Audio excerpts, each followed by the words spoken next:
laki-laki memiliki hak politik, begitupun dengan perempuan memiliki hak politik. Harusnya jadi subjek politik atau aktor politik, bukan perempuan itu malah jadi objek politik. Bahwa memang presentasi perempuan dalam ranah politik yang hadir sebagai legislator perempuan yang ada di DPR itu memang dari tahun ke tahun mengalami peningkatan, namun tidak dalam kategori yang signifikan begitu ya. Jujur saja, untuk menjadi caleg pun kita butuh banyak uang, kita butuh banyak kekuasaan, jaringan dan sebagainya. Nah, sulit bagi perempuan untuk mencapai 30% sebagai representasi dalam demokrasi.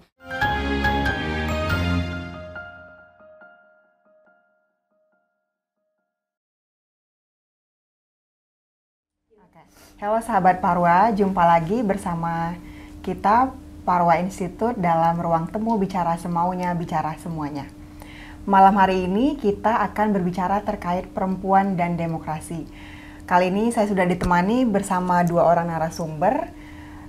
Salah satu di antara mereka adalah Direktur Eksekutif Estetika Institute, yakni Lembaga Kajian Politik Perempuan, dan di sebelahnya ada Mbak Weni selaku pegiat demokrasi. Saya juga ditemani oleh Direktur Eksekutif Parwa Institute, yakni Bang Muhammad Yusrianto. Oke, malam hari ini kita dengarkan dulu nih sudut pandang dari Bang Yusrianto terkait bagaimana sih sebenarnya kondisi perempuan hari ini di tengah ruang demokrasi Indonesia, ditambah kondisi digitalisasi yang mempermudah para perempuan untuk bersuara hari ini. Bang Yusri, kita mau dengar pendapatnya. Ya, saya kira sangat menarik ketika kita berbicara soal demokrasi dan perempuan, apalagi dalam konteks Indonesia. Bayangkan jumlah perempuan di Indonesia itu sekitar 49,52, sedangkan laki-laki 50,48% dari jumlah penduduk Indonesia sekitar 270-an juta. Nah, Indonesia menganut sistem demokrasi modern di mana ada pemilu baik itu secara eksekutif maupun legislatif dipilih dari rakyat untuk rakyat dan oleh rakyat. Nah, di alam demokrasi perempuan dan laki-laki sebenarnya tidak ada perbedaan yang sangat signifikan ketika berbicara soal hak politik. Laki-laki memiliki hak politik, begitupun dengan perempuan memiliki hak politik.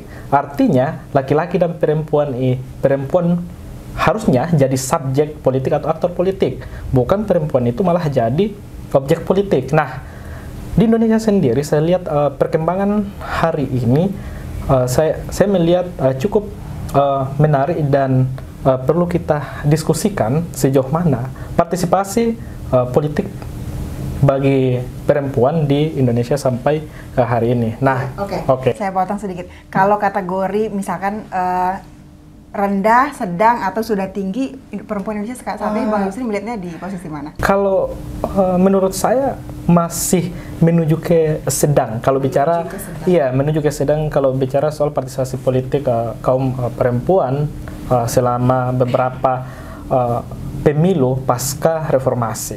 Nah, oleh karena itu, bagaimana kita secara kuantitas atau secara kualitas? Baik itu kuantitas ataupun kualitas. Hari ini kita sering mendengungkan konsolidasi demokrasi, yang kemudian bagaimana demokrasi substansial itu bisa dikatakan masyarakat Indonesia bisa menikmati itu, bisa merasakan. Tapi kan faktanya kita bisa melihat sendiri. Nah, apakah dalam konteks ini perempuan masih memiliki konstruksi berpikir sandang, kasur, sumur itu. Nah, sudah berubah jauh gitu ya? Saya melihat masih banyak perempuan Indonesia yang kemudian apatis atau apolitis, apalagi bicara soal pemilu. Nah, tapi memang ada perkembangan terkait dengan partisipasi politik perempuan di Indonesia.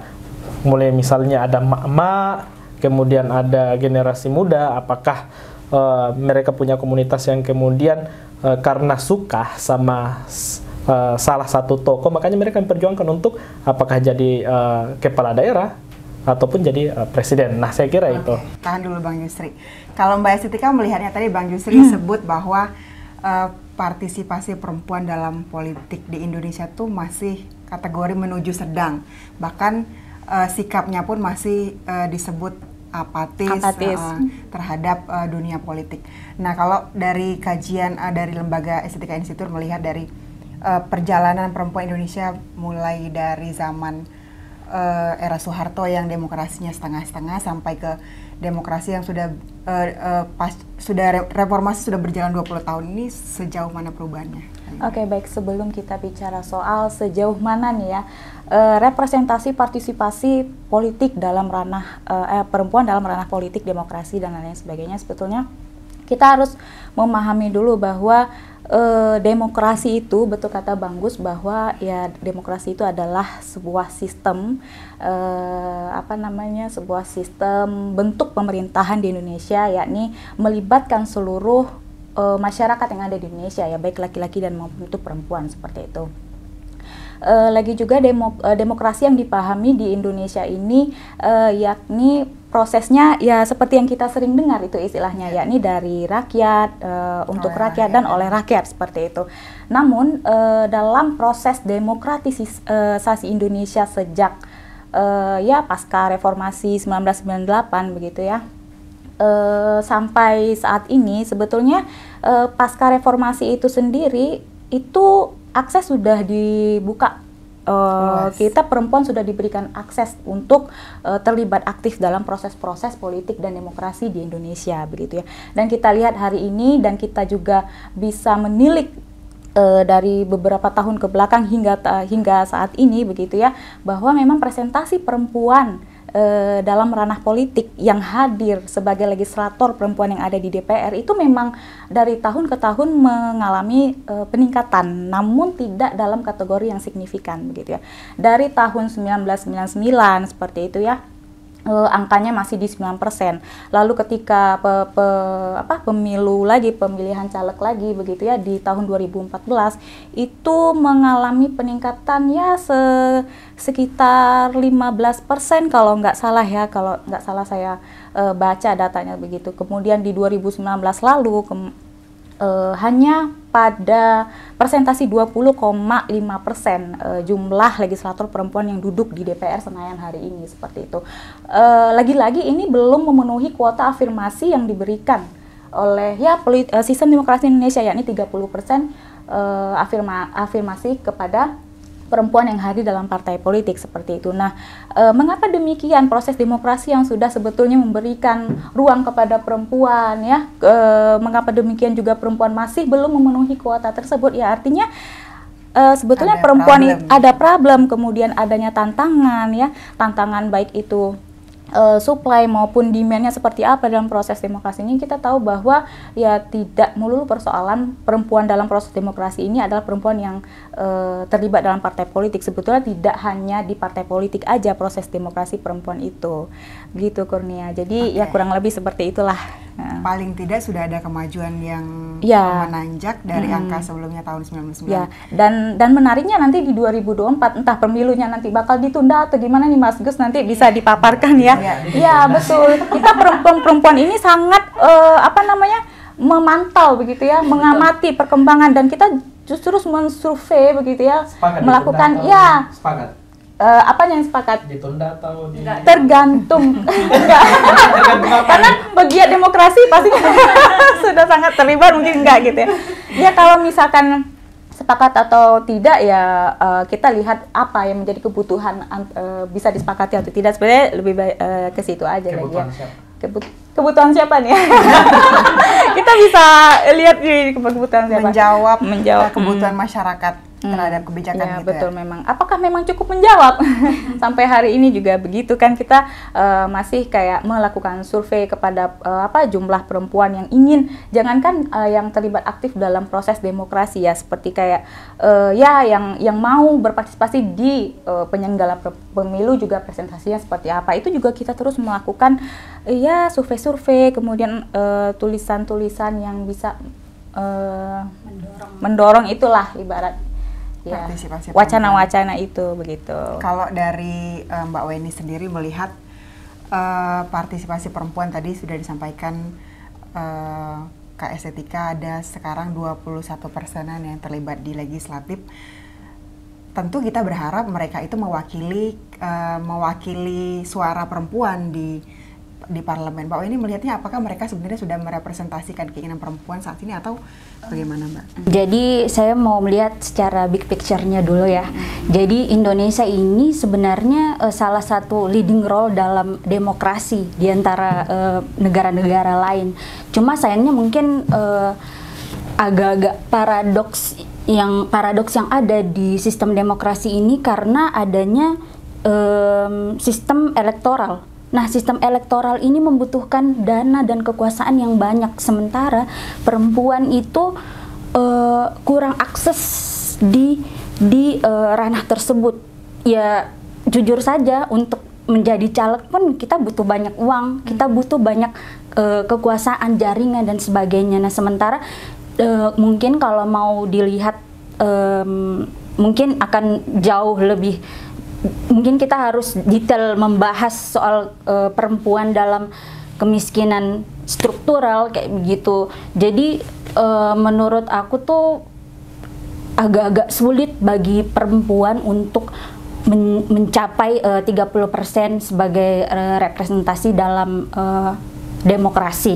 Nah, tadi tuh saya kurang setuju mungkin atas pernyataannya Bang Jus soal masih banyak perempuan yang kurang berkualitas. Iya, padahal kalau kita lihat ya, saya sendiri sebagai pegiat demokrasi, saya melihat banyak kok teman-teman ini yang mumpuni dalam leadership, dalam kualitas pengetahuan. Cuma ya gitu tadi, untuk menjadi seorang caleg pun butuh dana dan kekuasaan. Nah, sementara kita itu sangat kurang akses di hal-hal seperti itu. Kembali ke tantangan. Kurang akses atau misalkan Mbak, apakah Mbak ini membaca dunia politik itu cenderung didominasi oleh laki-laki. Kemudian budaya patriarki yang masih sangat menancap di pikiran para laki-laki bahwa perempuan itu seharusnya jangan memegang peranan strategis. Mbak ini melihat itu juga nggak hambatan di dunia politik sekarang? Banget, Mbak. Jadi mungkin kita ambil contoh-contoh kecil aja ya untuk semisal nih kalau kualitas seorang pemimpin nih harus semisal tegas, ambisius, visi misi yang memaksakan visi misi semisal. Nah, kalau perempuan dilihat dengan kualitas seperti itu, orang takut dan itu jadinya konotasi negatif. Nah, sementara kalau laki-laki yang mempunyai kualitas tersebut itu mereka kayak semacam dipuja-puja, wah keren banget sih punya cowok yang ambisius kayak begitu dalam kualitas leadership ya. Kita juga memuja-muja perempuan. Tapi dalam hal biasanya masalahnya bukan hanya kapital ya, bukan hanya kapital, tapi juga pemahaman para laki-laki yang seharusnya mensupport perempuan untuk menjadi salah satu bagian yang berperan penting di dalam sebuah komunitas. Nah, Mbak Estetika, kalau kita lihat fenomena sekarang, misalkan di pemberitaan banyak nih emak-emak yang dijadikan bagian yang kampanye partai politik. Misalkan ada lomba masak, emak-emak terjun sebagai yang masak. Terus ada juga misalkan pengajian, kelompok tertentu mengklaim bahwa pengajian mereka adalah pendukung partai politik tertentu. Bagaimana Estetika Institute sendiri melihat apakah perempuan sekarang masih menjadi objek politik atau justru mereka sebenarnya sudah menjadi subjek politik walaupun masih di ranah paling bawah begitu? Ya, ini menarik sekali ya bahwa memang di beberapa fenomena dalam ketertarikan orang-orang untuk masuk dan memahami ranah-ranah politik itu, terkadang perempuan itu dijadikan bukan objek ya, kayak dijadikan memang peran yang menarik sebagai magnet begitu ya. Jadi karena memang suara perempuan itu kan adalah suara penentu ya di setiap pemilu, itu kan representasi suaranya itu benar-benar sangat masif dan dan benar-benar suara penentu begitu ya. Kenapa demikian sampai saat ini dan bahkan sampai pemilu di 2019 lalu itu memang jargon emak-emak atau ibu bangsa dan lain-lain, dan juga melibatkan komunitas-komunitas emak-emak pengajian di ya baik lokal maupun kita di nasional. Sebetulnya itu memang targetnya memang seperti itu karena apa tujuan daripada demokrasi sektoral yang sedang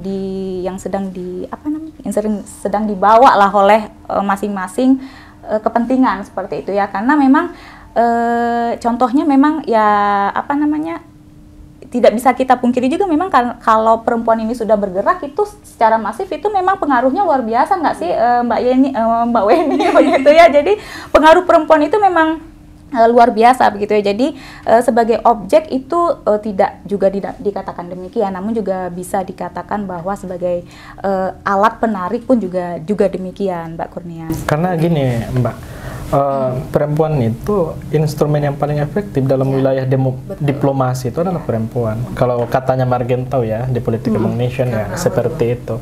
Ya karena memang daya pikat, kemudian mereka cara berkomunikasi seperti apa gitu loh, mampu untuk bukan hanya mempengaruhi sesama jenis tetapi juga para suami dan laki-laki yang lain, keluarga ataupun di luar keluarga itu, karena mereka mampu untuk membangun influence yang begitu kuat ya itu.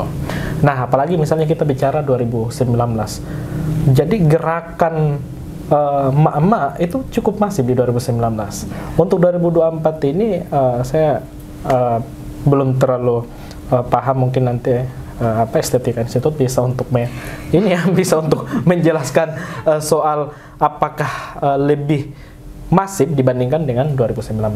Nah, tadi Mbak Weni sempat menyinggung terkait dengan ketidaksepahamannya ketika saya mengatakan bahwa perempuan masih banyak yang secara partisipasi politik atau mereka dianggap apolitis. Nah, kita bisa lihat dari daerah ke daerah. Kebetulan beberapa bulan terakhir ini saya sering berkunjung ke daerah gitu. Nah, memang saya melihat tidak sedikit perempuan yang kemudian berada pada kategori apolitis atau mereka ya nggak terlalu memperhatikan terkait dengan perkembangan dinamika politik nasional itu. Nah, memang di antara 49,52% jumlah perempuan di Indonesia, saya kira yang memiliki ketertarikan politik cukup tinggi atau setidaknya mereka melihat perkembangan politik hari ini ya pasti banyak, dan itu pun golongan generasi muda. Itu generasi muda di kalangan perempuan ya. Nah, mungkin juga ada gerakan-gerakan untuk mendukung calon presiden misalnya, atau pun perempuan yang maju di legislatif ataupun eksekutif, khususnya legislatif. Kan banyak tuh, banyak kan, banyak di daerah-daerah, khususnya generasi mudanya ikut andil dalam pemilihan calon legislatif, dan mereka itu masih muda itu. Nah, tapi dari jumlah perempuan itu masih dianggap sedikit gitu. Bayangkan misalnya dari beberapa tahun belakangan ini, baik itu kalangan laki-laki, kan laki-laki ini sangat perhatian banget sama perempuan kan, makanya diberikan ruang 30% loh. Udah diberikan ruang tapi nggak bisa nyampe ke situ. Nah, memang perempuan ini sepertinya. Kira-kira apa masalahnya pemerintah sudah berikan ruang 30%? Para aktivis harusnya kan konsolidasi nih, bagaimana woman super woman, biar paling tidak yang masuk itu bukan hanya keluarga-keluarga yang punya kapital, tapi juga teman-teman yang punya kapasitas, terutama para aktivis yang sudah lama bergerak di dunia demokrasi. Mbak Wen, gimana melihat? Mungkin tadi saya sudah sebutkan soal kapital dan soal leadership. Nah, kemudian itu adalah akses lagi-lagi saya menyebut akses, meskipun kita punya banyak kapasitas, kualitas, tapi kita kurang diberi akses untuk mencapai hal tersebut. Meskipun mungkin pemerintah sudah memberi 30%, tapi apakah untuk sampai sana kita diberikan kualitas pendidikan, layanan yang memadai, yang mumpuni.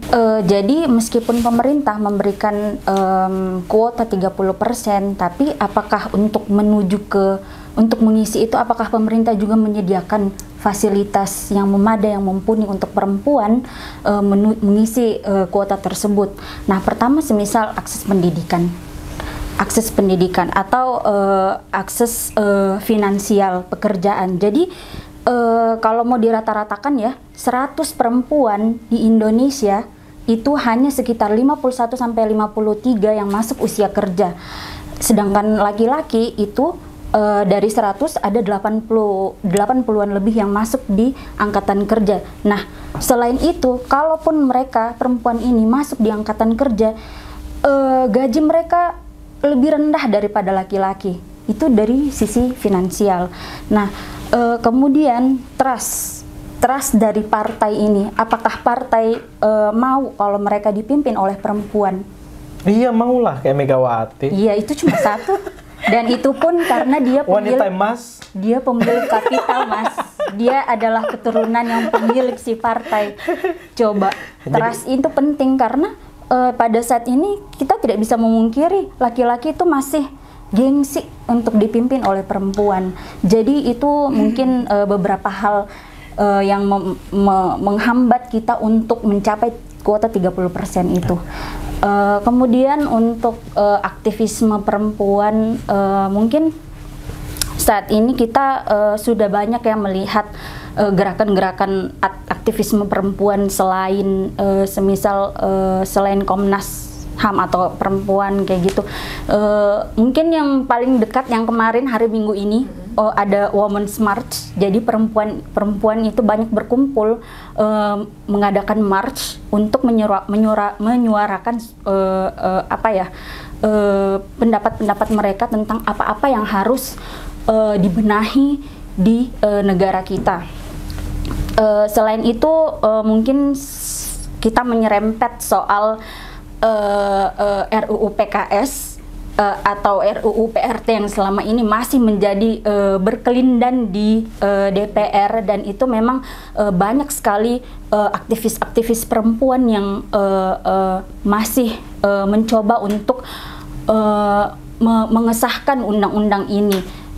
Kalaupun semisal ada pro dan kontra, ini memang cukup membingungkan atau cukup menyedihkan kalau buat saya, karena kita dalam dunia digitalisasi ini mendapat banyak sekali informasi-informasi yang tidak bisa kita filter masuk ke kita, dan tidak bisa dipungkiri kalau banyak kelompok-kelompok yang ingin mematahkan aktivisme perempuan ini, dan itulah yang membuat adanya pro kontra antara perempuan dalam memperjuangkan hak-hak mereka. Padahal semisal nih kita kadang-kadang takut untuk dibilang feminis radikal, feminis liberal, kayak angry feminist in the neighborhood. Kita takut banget kadang dilabeli seperti itu. Kita bersuara tentang kebijakan perempuan, sedikit saja kita langsung dikonotasi negatif, dan itu menurut saya merupakan tantangan. Iya. Dan kenapa kita harus woman support woman? Jadi menurut saya untuk mencapai equality dan equity itu tidak cukup dengan hanya satu perempuan saja yang berada di pucuk, seperti yang tadi Bang Jus bilang, hanya Megawati saja yang berada di pucuk. Itu perlu Megawati. Iya, betul. Jadi Mbak Weni pun harus jadi Megawati selanjutnya. Itu. Jadi orang-orang yang perempuan-perempuan yang memiliki privilege dan berdaya ini harus membagikan privilege-nya, membagikan aksesnya untuk perempuan-perempuan lain agar tercipta kesetaraan tadi. Nah, mungkin kalau mau ditanyakan lagi, kenapa sih harus ada kesetaraan di perempuan? Saya mungkin mau mengambil contoh kecil dalam lingkungan keluarga. Jadi ada penelitian bahwa seorang ibu atau perempuan lebih banyak menghabiskan uangnya untuk kebutuhan dalam rumah, kebutuhan rumah tangga. Nah, ketika kebutuhan dalam rumah itu terpenuhi, maka keluarga akan sejahtera. Nah, keluarga yang sejahtera akan menghasilkan generasi-generasi yang lebih baik untuk masa depan. Jadi itulah contoh kecil kenapa harus ada kesetaraan gender. Mungkin itu contoh kecil aja, mungkin masih banyak sekali, tapi saya cuma mau ambil yang itu aja. Tapi bentar, saya melihat tadi ini cenderung menyalahkan laki-laki ataupun sistem yang ada dengan sedikitnya jumlah atau kuantitas perempuan dalam wilayah politik, apakah itu berbicara soal legislatif, eksekutif ataupun di partai politik. Nah, dari awal kita sudah sepakat bahwa pemerintah ataupun masyarakat Indonesia menerima ketika perempuan itu diberikan privilege 30%. Kan begitu? Istimewa ya. Hak istimewa. Sedangkan laki-laki itu nggak diberikan hak istimewa. Karena udah kan gitu. Nah, jadi itu bagian dari stimulus, stimulus untuk bentuk afirmasi itu karena ada masalah sebelumnya. Iya betul, saya sepakat. Saya sepakat. Jadi jadi udah diberikan privilege afirmasi. Nah, tapi kemudian ternyata belum sampai pada afirmasi itu. Nah, bicara soal pendidikan, pertama, soal pendidikan nih, soal pendidikan semua itu diberikan ruang untuk sekolah. Baik itu laki-laki atau perempuan, kan nggak ada yang kotanya perempuan sama laki-laki. Itu. Kemudian finance, kemudian bicara soal finance ya, bicara soal finance. Baik itu perempuan maupun laki-laki bicara soal uang ketika mengikuti kontestasi, apakah itu legislatif ataupun eksekutif. Bukan hanya perempuan yang terbatas secara jumlah dan berapa sih dana yang dibutuhkan dalam legislatif. Nah, artinya adalah berarti ada sistem, ada kultur politik yang bermasalah. Nah, kan gitu. Bang Jus berarti mengaku ada kultur politik yang bermasalah. Ada kultur politik yang bermasalah. Money politik, kan begitu. Money politik kan baik itu laki-laki atau perempuan kan butuhkan itu. Cuma memang yang saya perlu kritisi kepada kaum perempuan ya terkait dengan semangat mereka gitu loh untuk terjun ke dunia politik atau politik praktis gitu kan gitu. Jadi artinya hari ini ketika berbicara soal Indonesia, perempuan dan laki-laki sebenarnya dalam wilayah politik itu sama aja. Cuma motivasi, spirit, dan yaitu karena masih kebawa dengan budaya patriarki.